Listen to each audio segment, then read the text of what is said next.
Hello and welcome to Adventures in Venueland, an EVMC podcast. Join us for this all-access pass backstage and behind the scenes with some of the brightest minds that cross the scope of the live event industry. I'm Dave Rettelberger. And I'm Paul Hooper. We'll introduce you to incredible guests who journey with us as we dive deep into the world of venues, tours, festivals, and everything in between. Grab your laminate and meet us in Venueland.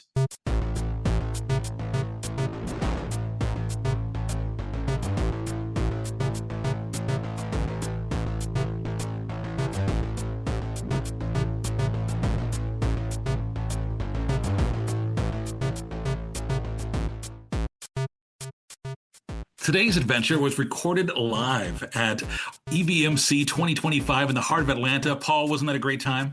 It was so great. Another sold out event, our second sold out one in a row. And I mean, Atlanta, incredible, just amazing networking, incredible sessions, and of course, this live episode. Absolutely. And we had a lot of fun with this one. Thanks to everybody who came out and saw it in person. I'm sure they're probably not listening because they were there. But you never know. There's one guy out there who loved it so much that he's going to listen to this episode. We had a lot of fun with our guests. So let me go ahead and tell you a little bit about our guest today. He's the visionary founder behind One Music Fest, a cultural juggernaut that's grown into one of the most impactful music festivals in the country. From helping shape Atlanta's rise as a music mecca to launching new ventures like Togetherland, he's built more than festivals. He's created experiences that matter. We're going to talk about how he navigated the fast-changing music landscape, the marketing strategies behind building massive brand loyalty, and of course, what venue pros can learn from the festival world. Plus, we're going to explore his personal and professional journey, because behind every successful show is a story worth hearing. So let's check in with our guest here, Jay Carter. We start off by asking him what he loves most about Atlanta and the music scene there. For the people that's been here for a while, it feels busy and pretty progressive. But honestly, I think Atlanta is still like a 14-year-old just bursting to grow a little bit more. But I think Atlanta is the home place of so many different trends and just ideas. But I think the thing that we have to do a little bit better in Atlanta is just taking ownership of some of these ideas. But I love it, man. I mean, I'm originally from New York. I've been here since high school and haven't left yet. Let's talk a little bit about that journey. Kind of how did you get into this world of, music, marketing, and live events? Was there like one defining moment that kind of set you on this path? Honestly, no. I think sometimes your destiny chooses you. Coming out of school, I always had big ideas. My first business partners actually were when I was 19 at Florida A&M. And we actually shot and filmed a movie and got it and landed distribution at the age of 20. And that's when I said, oh, this little entertainment world is fun. And it was also very freeform, right? It had for what we were delivering I'm sorry, I got to turn these off. My Ray-Bans, sir. These are the ones that the Wi-Fi ones in your ears. Oh wow! You're so cool. I don't. My glasses just magnify my vision. But we shot a movie. I was over the soundtrack. I was over marketing, and I think that's when I kind of got the bug a little bit for entertainment. Yeah. But Can we watch this on Netflix, or is it out there anywhere? We got a video distribution deal, so I'm probably dating myself a little bit, but it was in Blockbusters and all those guys. I worked in Blockbuster. That's awesome. That was my 1993 job right there. I just found my Blockbuster card the other day, which is crazy. But yeah, so it was, you probably could. It was called Chocolate City. We were just young kids that were doing a movie about a real gritty look inside life at an HBCU. And the company store in Hollywood, they picked it up. And after that, I kind of branched away from the company. But my two partners are still doing it. You probably know them, Will Packer and Rob Hardy were my first business partners in college. That's awesome. And how did that I mean, you said you obviously oversaw music and marketing for it, but how does that kind of get you into this, realm of music and festivals, and what's that transition like? Well, one of the things that I think that I had kind of this innate ability to do was connect with people and kind of come up with these creative strategies to get messaging out and to bring people together, right? So upon graduating, just like everybody, I was super social. Just I had a couple of friends that played professional basketball. They had ridiculous homes at early ages, and I would throw these wild house parties, right? And they lived really, really far out. So there was a manager of one of clubs in Atlanta that came to one of these house parties, and they said, "How the hell are you getting 500 people to show up at a house party on a Friday and Saturday?" This is before, social media and all that fun stuff. And I said, "I don't know." But she said, "Well, can you do it for me at our club?" I said, "If you pay for it, I'll do it, but I don't want to make a career out of this." I was a legal consultant at that time. First couple of events I did, they just kind of went crazy. And I think that's when I said, I think I kind of have a natural knack for this thing. And I really had to leave my corporate gig when my manager came to me on a call with this law firm. And all the attorneys came into the room, and it was like, "Yo, Jay Carter, I was at your party last night. It was crazy." That's when my manager looked at me and said, "Oh, I got to make a decision." It's time. Yeah. It's time. And Well, is that kind of the origins of the fest? A little bit. So I had a brand marketing company early on. I had a creative agency, and I actually owned a live music venue and a club as well. And so everything kind of tied in together. So my love for live music was early 2000s. I started exploring the festival scene, I would say, in 2007 and 2008. And that's when I realized there was a huge gaping hole in the way live music and festivals were being curated, right? So going to your Lollapaloozas and your Bonnaroo's, you would see a lot of, R&B and hip hop and old school and classics on the stage, but folks that looked like me just were not in the audience. And I thought it was an amazing experience. And I was like, well, why the hell isn't this available for like the music that I love and I grew up on? And the other thing that I saw at this festival was a lot of them it was very generational. It was like an artist that your parents would be listening to, then it was like a young emerging artist, and it was just all different kind of genres, but it was like that connectivity thing that was just beautiful, right? Yeah. And I wanted that for my culture. And so I did a little bit of research, found out how much it costs to actually produce a festival. And I was like, well, obviously I can't do this. There's a reason why not a lot of people do these. Right. So because I had the brand marketing agency as well, I started leaning into some of my clients to see what their appetite was for this concept and idea. It took a second, right? And then I said, I'm probably going to have to raise some money for this thing. And I took it to a couple of larger corporations that do this kind of stuff. And that's when I realized I'm going to have to do it on my own. So in pitching it to them, they literally said to me, it won't work. Does that challenge someone like you? Like, do you feed off of that? Someone tells you no, do you like, you're like, oh, watch me? That was the only battery I needed. Oh yeah. But it's also someone that doesn't look like me telling me what my culture will do, right? Yeah. How are you going to tell me what I want? Right. Yeah. And so because I had the clubs, because I was doing the events, because I had a huge database as well, it's already test market, right? I already have a sample market of the people that would come to something like this. But they didn't think it would work. So I just kind of looked left, looked right. And I looked at my immediate circle, the people that I work with. I knew plenty of people in the record industry. I knew people that did production. I knew people that had venues. I was tied in with the city and politics. So it was like, well, we don't have to wait for permission to do this. Let's do this. Yeah. And so building out the concept in 2009, launched it in 2010. It was small, man. It was a small festival. How small are we talking? We're talking 3,000 people. You know, I mean, you're from that 500-person house party, though. We've grown. We're getting bigger. Oh, yeah. I mean, but I've done events that were bigger than that. Yeah, but sure. Just the festival. Yeah. And do you remember who was like on the lineup that first year? Was it local folks? No, I mean, we had, it was Common, De La Soul. Okay. Yeah. Jazzy Jeff Guapale. So you spent some money on it.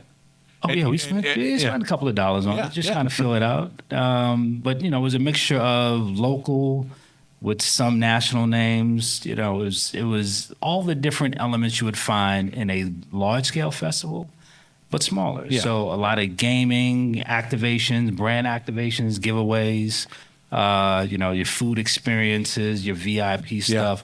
I mean, we really kind of leaned into it to try to create a moment, because what we did take away from the conversation we had with those companies that told us that it couldn't happen is, because typically you're going to a concert, I'm buying my ticket, I'm sitting in my seat, I'm going home and getting in traffic, right? As far as being in an outdoor space, multiple stages, right? I'm braving the elements, I'm got my own lawn chair, it's a totally different experience. It was. And we did have to cultivate an audience to understand like what this festival life was, especially when there's kind of a void for that. Like you said, there's this hole. It's there. You know that audience. It's there, but it's also like they're not used to that. That's You're right. now presenting it. You're having to kind of educate the public. Like this is new. This is what we should have had this whole time. Yeah, absolutely.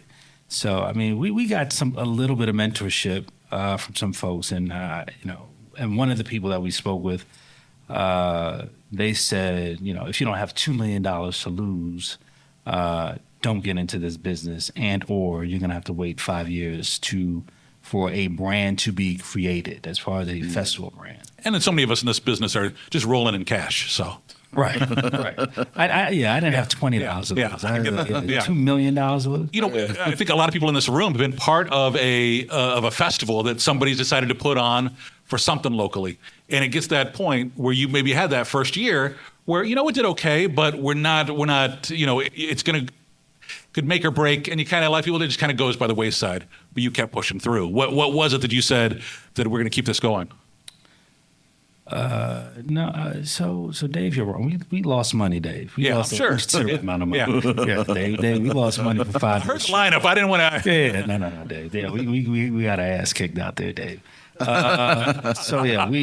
lost money for 5 years straight, but every single year for 5 years, it continued to grow and grow. It doubled in size.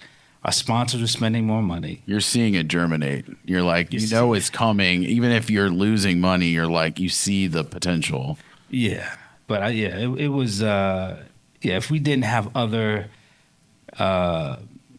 sources of revenue, and it was brutal. But I would say it's brutal because you have to keep building on to the experience.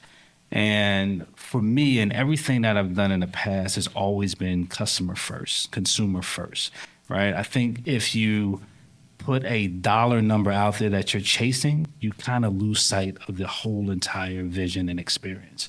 So I said, if you build something that people want to experience and have and be a part of, you'll be fine. You'll be fine. But honestly, it was my wife. My wife was the one. She saw how much it grew and where it was after 5 years. And I think I had like my second child on the way.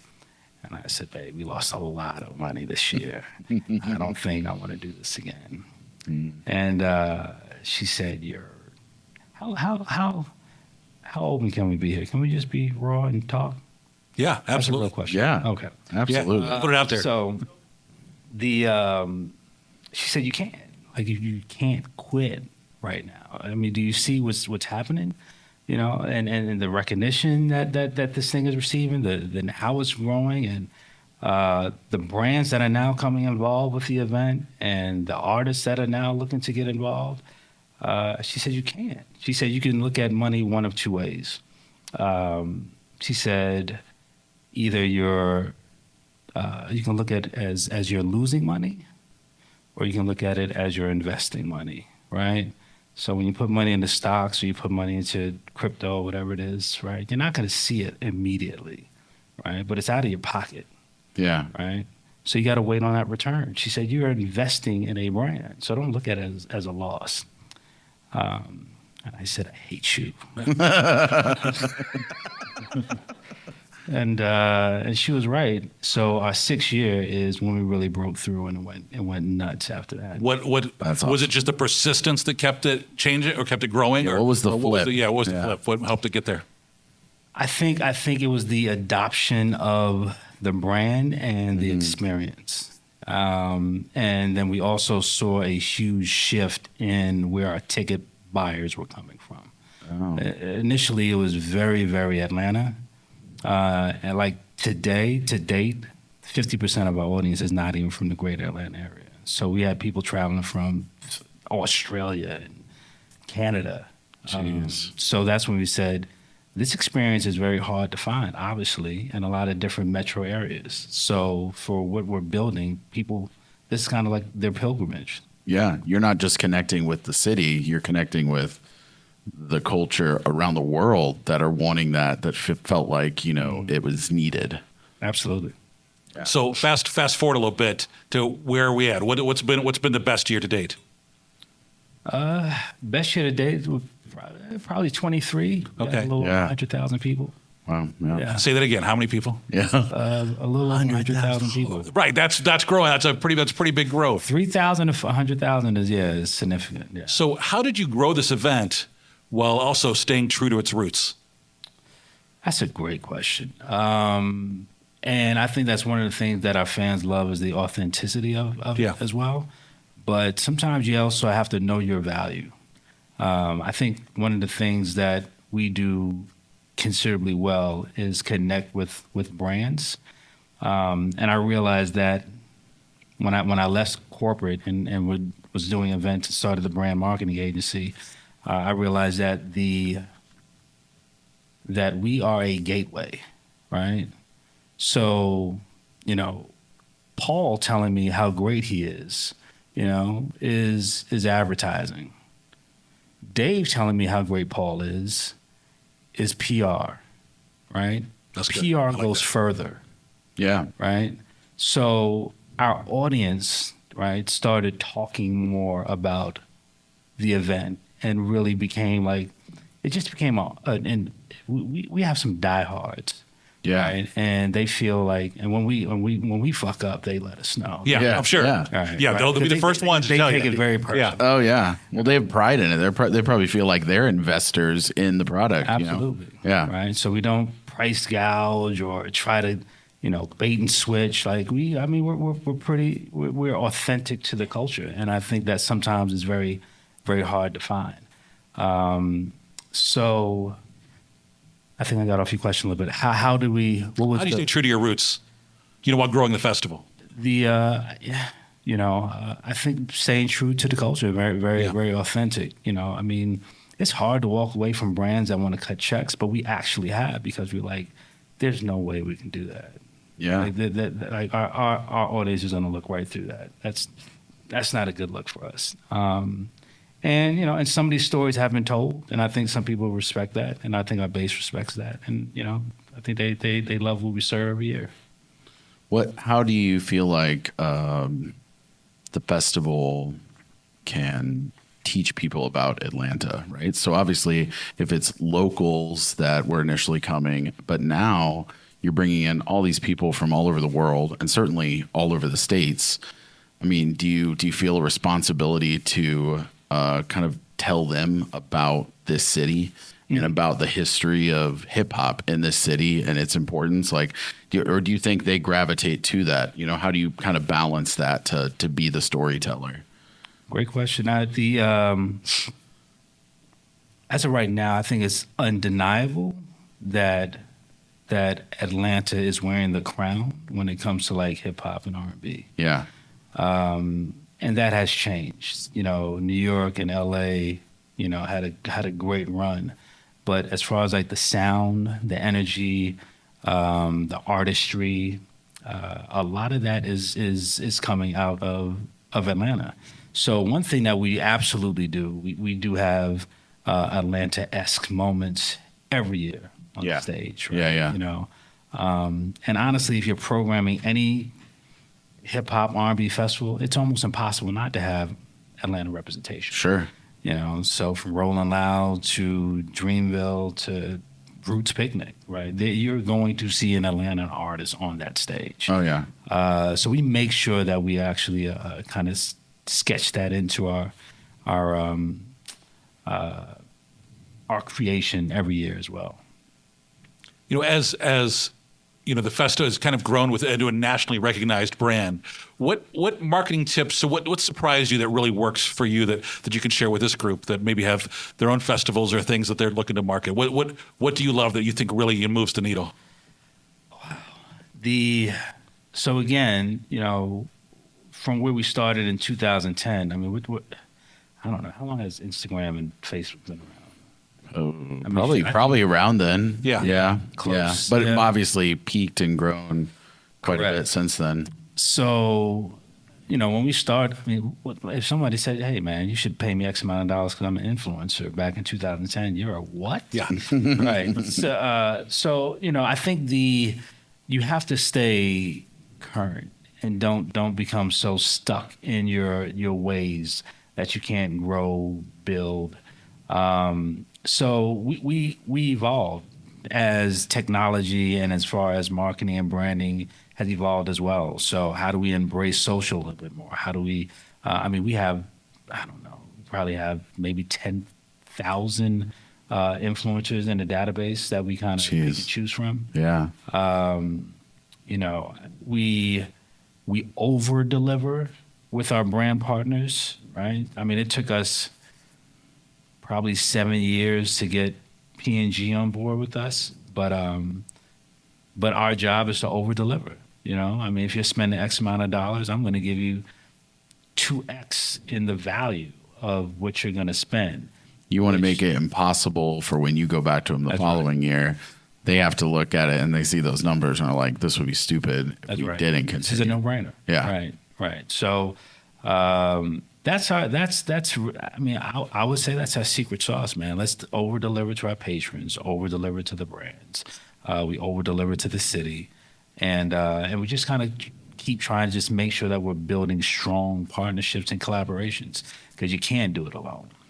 Yeah. What's the year look like for you as far as announced sales cycle?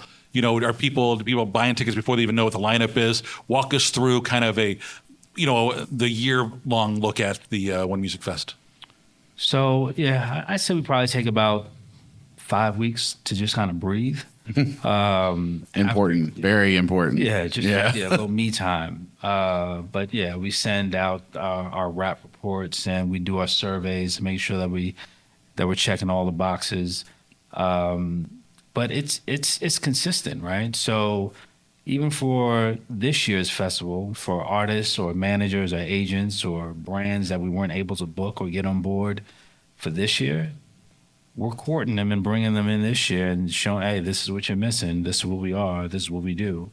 So, I mean, it's a constant kind of,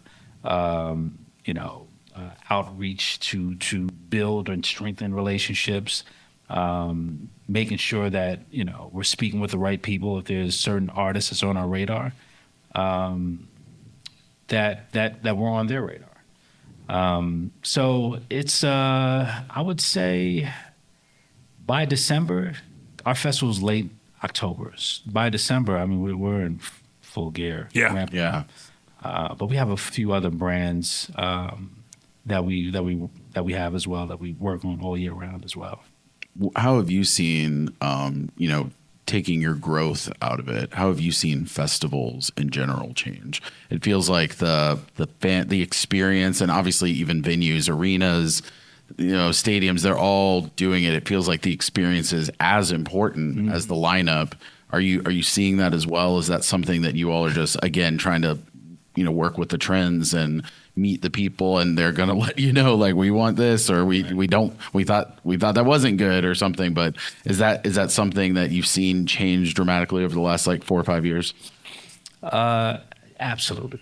Let me ask this: Is this one of the best attended conferences thus far for this conference? Yes, sold out this year. Second year in a row sold out, and last year was the first year that it sold out. So exactly, yeah. So that's telling you guys something. Yeah.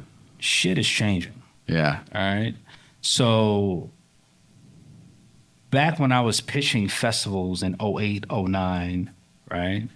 Festivals there were a good amount of festivals. No urban festivals, really. I mean, Afropunk had some stuff going on in Brooklyn that was kind of free and quirky. But Essence has always been around with their festival.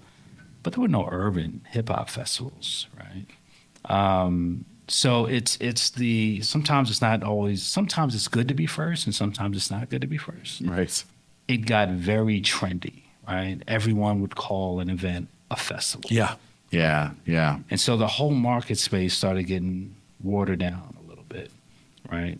And so what happens if you go from 100 festivals to 10,000 festivals, or even 5,000 festivals? And not as special, right? Yeah, just everything's not as special anymore. Right? But now everyone's fighting over the same damn artists. Yeah. Artists want to tour, right? So do I skip my tour, or do I do my festival routes, right? But if I go my festival routes... The money they can make on a festival date, though. Right. You can make good money, right? Yeah. But you have no hard ticket history, Right. If you're doing festivals, right? So you got to still figure out, how do I build my value, not based off just, a built-in market with a festival. So that was a conundrum that you kind of ran into. Like, okay, agents started getting greedy, right? Numbers for artists started getting ridiculous. So some festivals didn't care. I don't know where they were getting the money from, but they would just throw crazy numbers. Which makes it way worse, because then the only way you hold that line is if everyone's holding the line and somebody were like, all right. And then you're like, great, you broke it for everyone. So you had to deal with that, right? So you went from 500 festivals to 5,000 festivals. So now routing is getting crazy with touring. Everyone's fighting over these artists. Agents are starting to get a little greedy, right? And then you hit a bubble, right? You hit a bubble. Both can't survive. The growth of the festival with touring, and you've got all these radius clauses that are affecting everything. I mean, shit. I mean, Kendrick Lamar, what was his gross? 14 million in one city, right? So if we were to pitch Kendrick, and thank God we got him in 23, right? If we were to pitch Kendrick to headline our festival, what is your number now? Yeah, right. Right? We can't, like, who's affording that? Yeah. So it's so festivals are starting to find it difficult to function. So I would say, if anybody in the festival space was to look around, I would say probably at least 30% have disappeared. Some of the big boys are still, chugging along, but you do have to cultivate an audience, a community, and be an experience as well that people, feel like they can't miss. I mean, some of the bigger festivals are not coming back. When we talk about launching new festivals, we have to talk about you doing the same thing, right? So talk about the launch of Togetherland. Mm-hmm.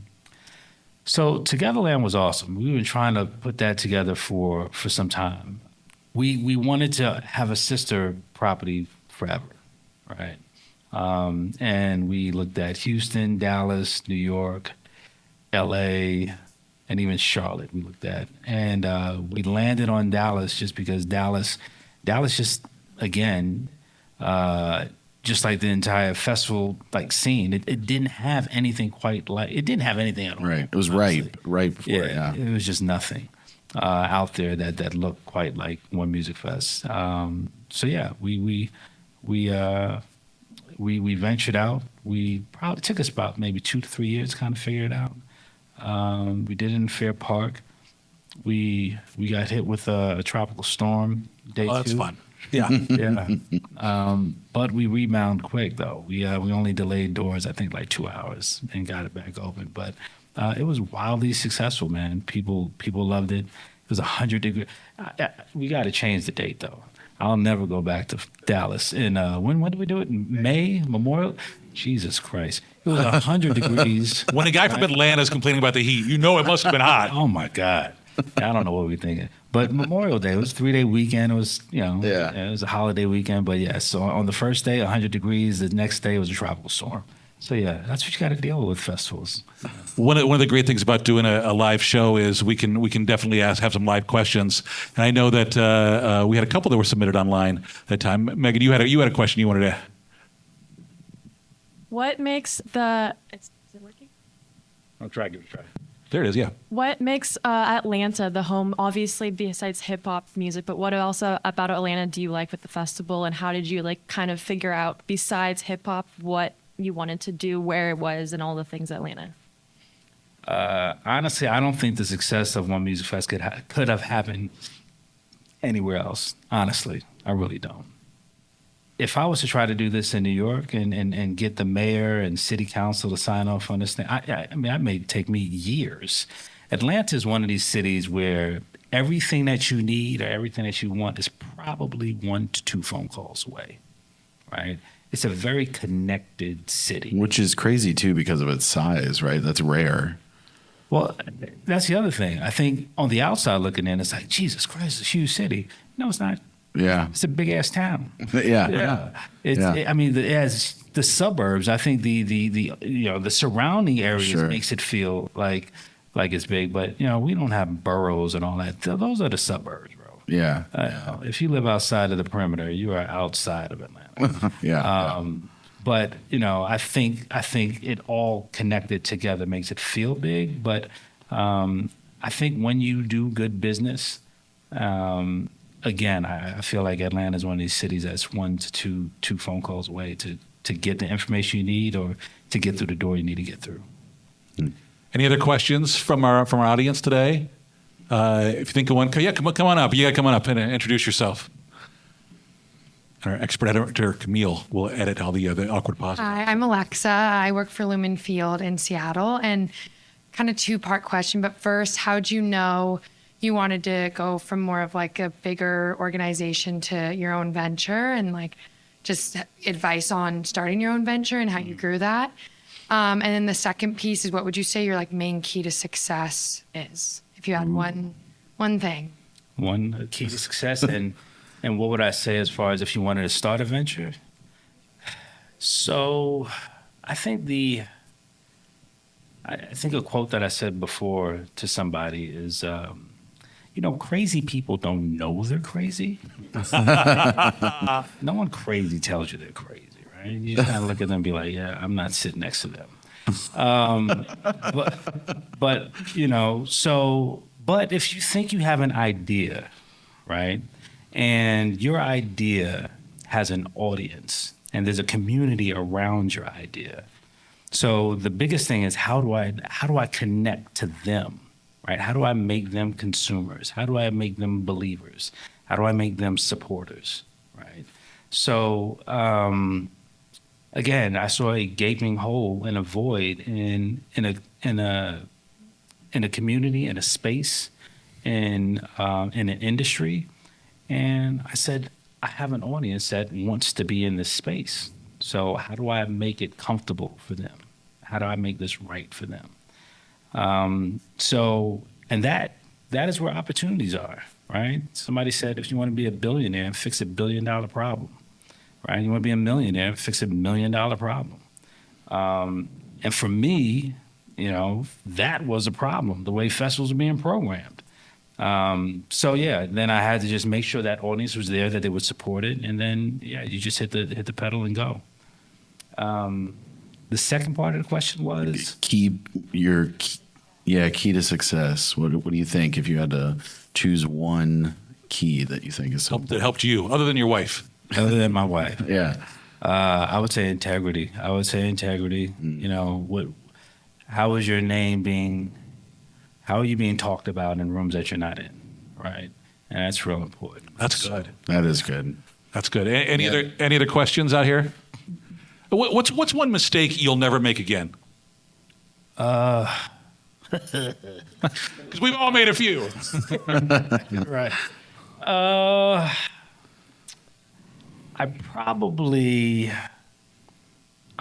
definitely not gonna start another festival. Yeah, and that wasn't a mistake. It's just a lot. Yeah. And I would probably say the biggest mistake was probably doubting myself in year 5. And being so ready to push away and letting fear take control and pushing away. But it may have also, it almost seems like once you then got there, whether it was from your wife, it kind of springboarded you, right? So remove the mistake and maybe things aren't the way they are now. So you kind of learn from it, but then you hope it never happens. You hope you don't do the same thing. Yeah. We are just about out of time, but before we wrap things up, I want to hit you with our fast 5. It's 5 quick questions, just looking for your short, instant response. First up, what was your very first concert? Janet Jackson. Nice. Janet Jackson. Do you have a favorite concert?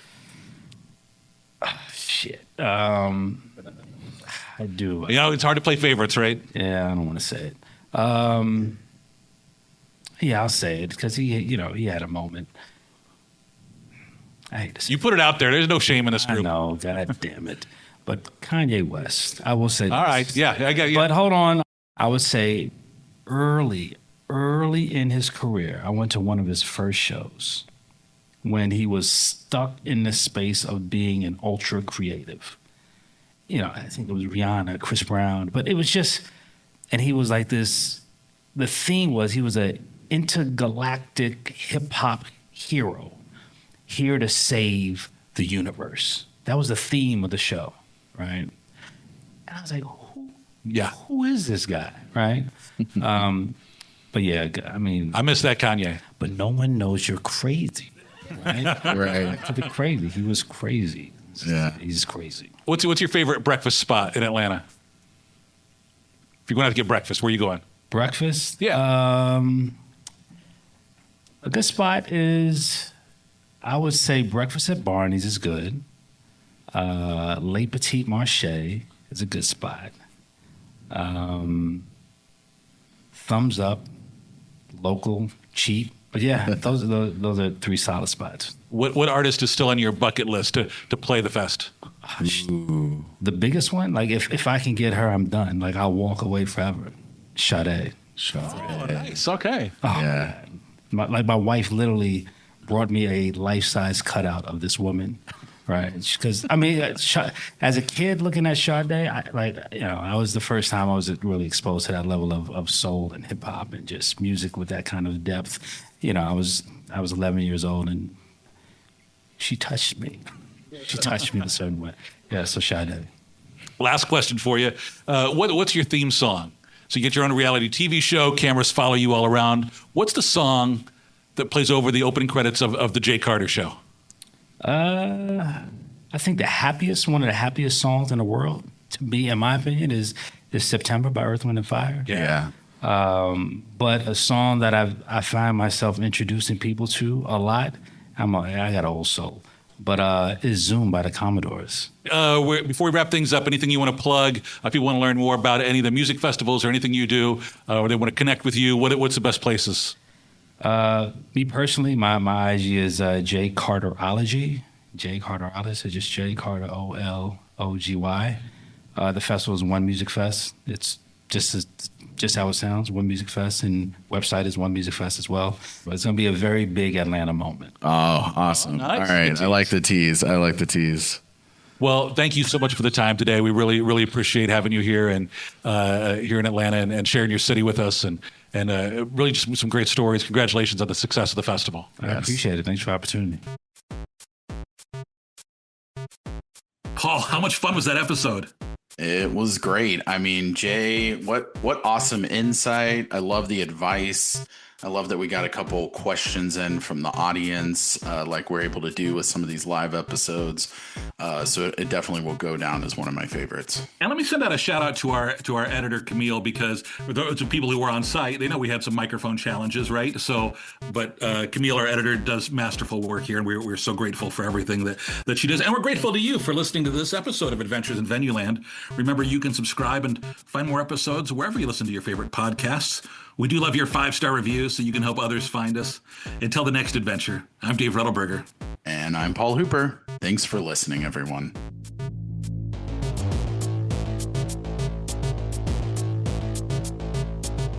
Adventures in Venueland is a side project of the Event and Venue Marketing Conference, a marketing conference that brings together diversified event and venue professionals to cultivate education, collaboration, and innovation for the growing sports and live entertainment industry. Find out more at eventvenuemarketing.com. Audio editing and mixing by Camille Faulkner. Design and digital advertising by Megan Ebeck. Copywriting and publicity by Samantha Marker.